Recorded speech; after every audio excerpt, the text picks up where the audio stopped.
السلام علیکم ورحمۃ اللہ وبرکاتہ۔ مفتی اکمل قادری صاحب کی ایک ویڈیو واٹس ایپ کے ذریعے مجھ تک پہنچی۔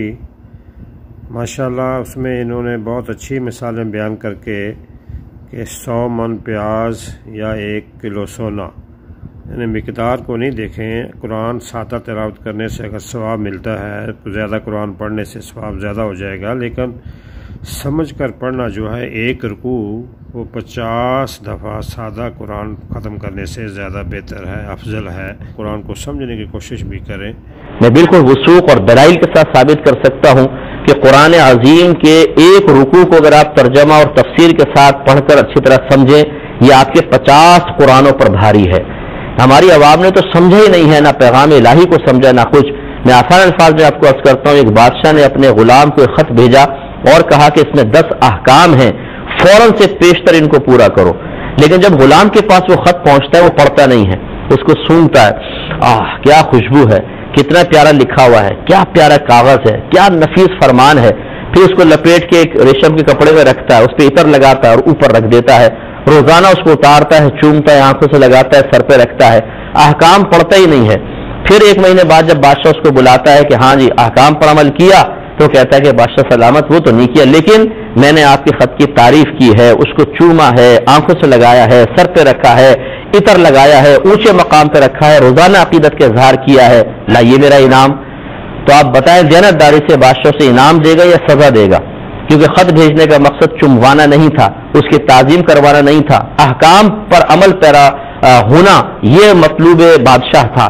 اسی طریقے سے قرآن ہے کہ اللہ نے قرآن اس لیے نازل نہیں کیا کہ آپ اس کو چومیں، آنکھوں سے لگائیں، سر پہ رکھیں، صرف عربی عبارت پڑھیں، بچے رخصت ہونے لگے تو اس کے سر پر رکھ کر اس کو رخصت کر دیں، اور باہم جھگڑے ہوں تو اس پہ حلف اٹھائے جائیں، بلکہ اللہ تعالیٰ نے قرآن پاک کو اس لیے نازل فرمایا تاکہ اس کو پڑھیں، اس کو سمجھیں، اس کی آیات کی روشنی میں اپنا محاسبہ کریں، اپنے عمل کو درست کریں، اس کے احکامات پر عمل کریں۔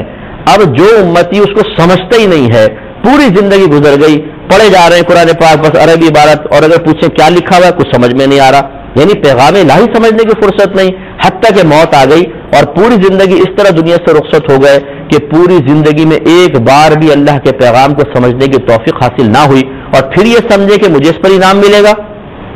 تو میں یہ نہیں کہہ رہا ہوں کہ جو عربی عبارت پڑھتا ہے اس کو ثواب نہیں ملے گا، لیکن قرآن حصول ثواب کے لیے نازل نہیں کیا گیا۔ قرآن اٹھا کے پڑھے، قرآن کو اس لیے نازل کیا گیا تاکہ اس کی آیات پر عمل کیا جائے۔ لہذا جو ایک رکوع پڑھے اسے اچھی طرح سمجھ کے پڑھے، پھر اپنا عملی محاسبہ کرے، اگر اس میں کوئی قابل عمل بات ہے اسے اپنی ذات پر نافذ کرے، کسی ممنوع شے کا ذکر ہے اور وہ ہمارے اندر ہے تو اس گندی عادت کو اپنے اندر سے نکالے، یہ اس کے 50 قرآن پڑھنے سے بہتر ہے۔ اس بات کو سمجھ لیجئے، میں بلا تمثیل عرض کر رہا ہوں، اس سے نہیں ملا رہا ہوں، بلا تمثیل عرض کر رہا ہوں کہ ایک طرف 100 من پیاز رکھ لیں اور ایک طرف 1 کلو سونا رکھ لیں۔ اگر آپ کو آفر کی جائے کہ 1 کلو سونا لے لو یا 100 من پیاز لے لو، اور آپ کہیں جی 100 من پیاز لیں گے، تو آپ کی بے وقوفی کا پروانہ جاری کرنے کی ضرورت نہیں ہے، سب کہیں گے یہ احمق ہیں۔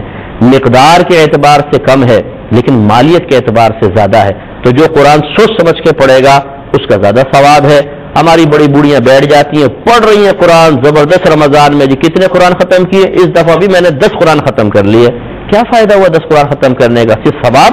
اس لیے تو قرآن نازل نہیں کیا گیا تھا، قرآن تو سمجھنے کے لیے نازل کیا گیا تھا، قرآن عمل پیرا ہونے کے لیے نازل کیا گیا تھا، اور وہ مقصد آپ نے پورا نہیں کیا۔ اب جا کے پھر اللہ تعالیٰ کو جواب دیجیے گا کہ کیا آپ نے کیا اور کیا نہیں کیا۔